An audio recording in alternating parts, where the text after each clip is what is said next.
नारद जी को विष्णु माया का दर्शन। राजा युधिष्ठिर ने पूछा, भगवान, यह विष्णु भगवान की माया किस प्रकार की है जो इस चराचर जगत को मोहित करती है? भगवान श्री कृष्ण ने कहा, महाराज, किसी समय नारद मुनि श्वेतद्वीप में नारायण का दर्शन करने के लिए गए। वहां श्री नारायण का दर्शन कर और उन्हें प्रसन्न मुद्रा में देखकर उनसे जिज्ञासा की, भगवान, आपकी माया कैसी है, कहाँ रहती है? कृपा कर उसका रूप मुझे दिखाएं। भगवान ने हंसकर कहा, नारद, माया को देखकर क्या करोगे? इसके अतिरिक्त जो कुछ चाहते हो वह मांगो। नारद जी ने कहा, भगवान, आप अपनी माया को ही दिखाएं, अन्य किसी वर की अभिलाषा नहीं है।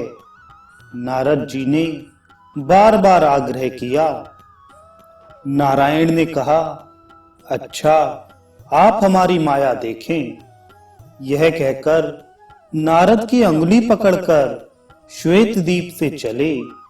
मार्ग में आकर भगवान ने एक वृद्ध ब्राह्मण का रूप धारण कर लिया।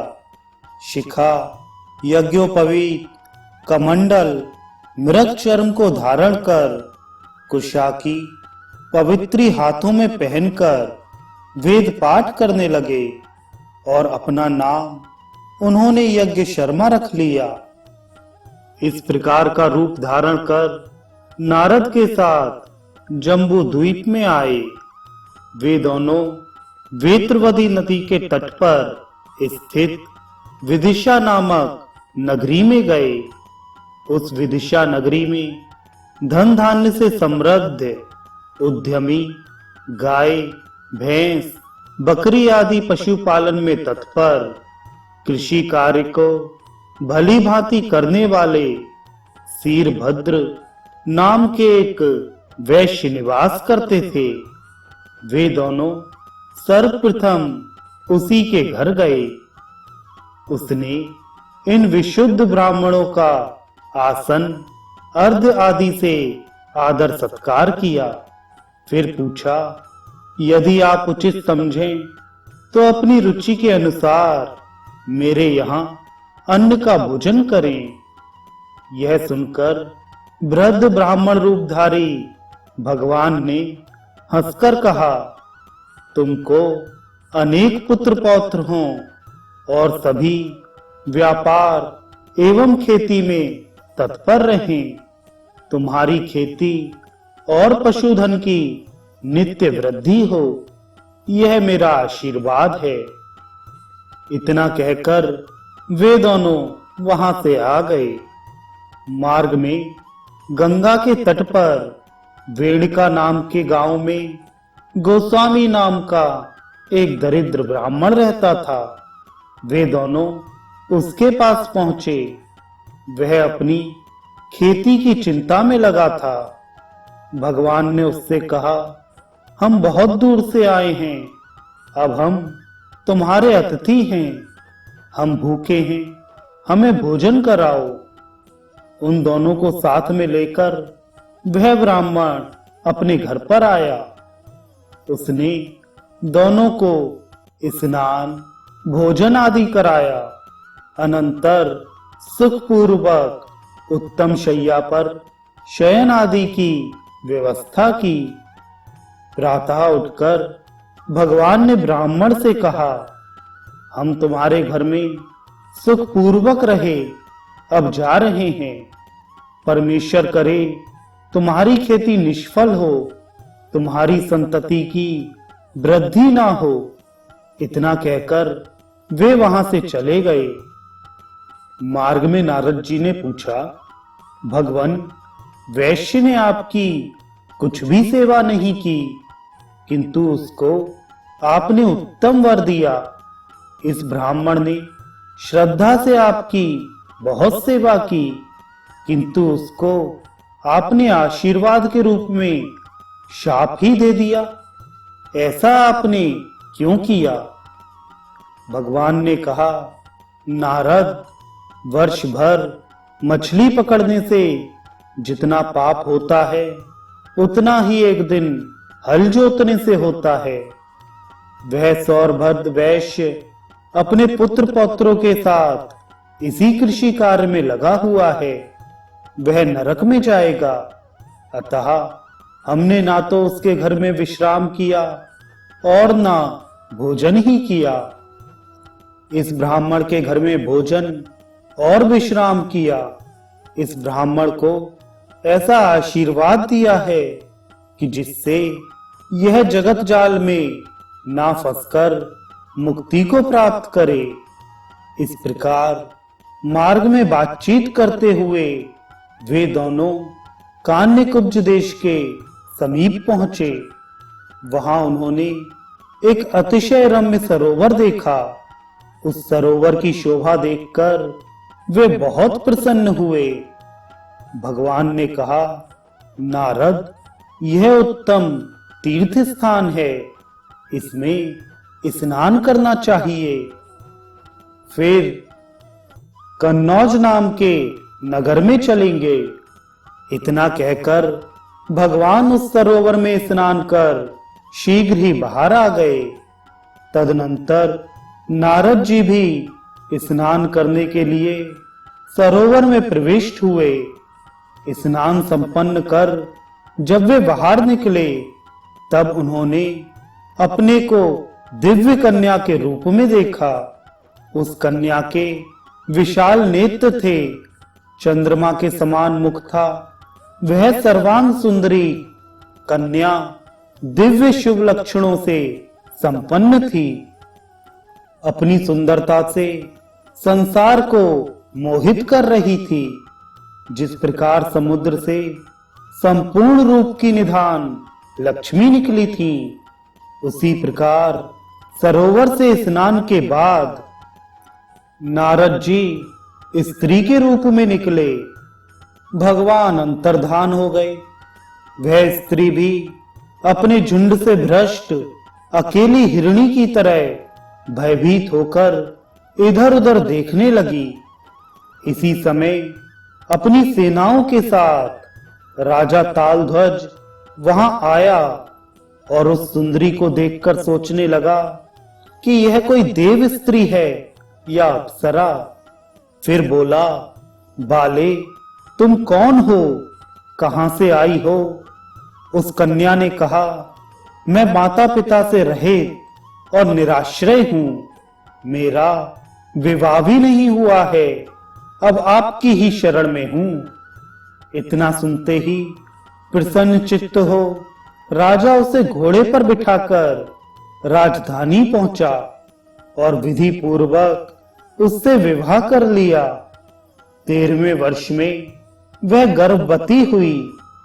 समय पूर्ण होने पर उससे एक लौकी उत्पन्न हुई, जिसमें 50 छोटे छोटे दिव्य शरीर वाले युद्ध में कुशल बलशाली बालक थे।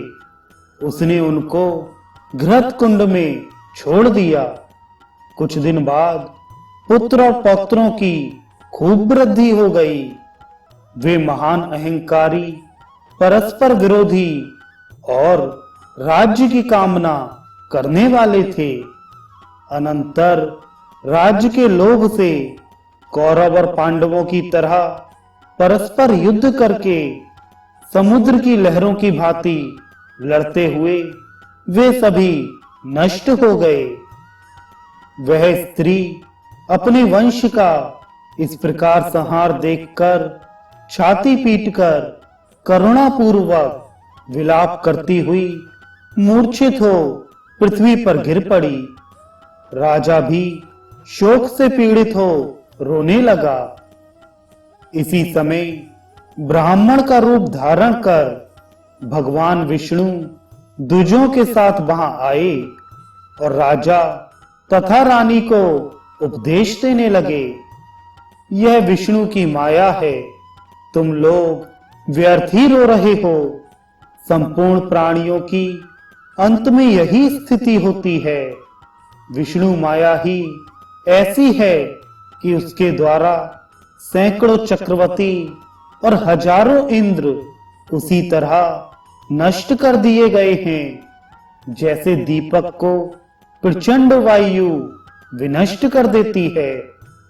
समुद्र को सुखाने के लिए भूमि को पीसकर चूर्ण कर डालने की तथा पर्वत को पीठ पर उठाने की सामर्थ्य रखने वाले पुरुष भी काल के कराल मुख में चले गए हैं।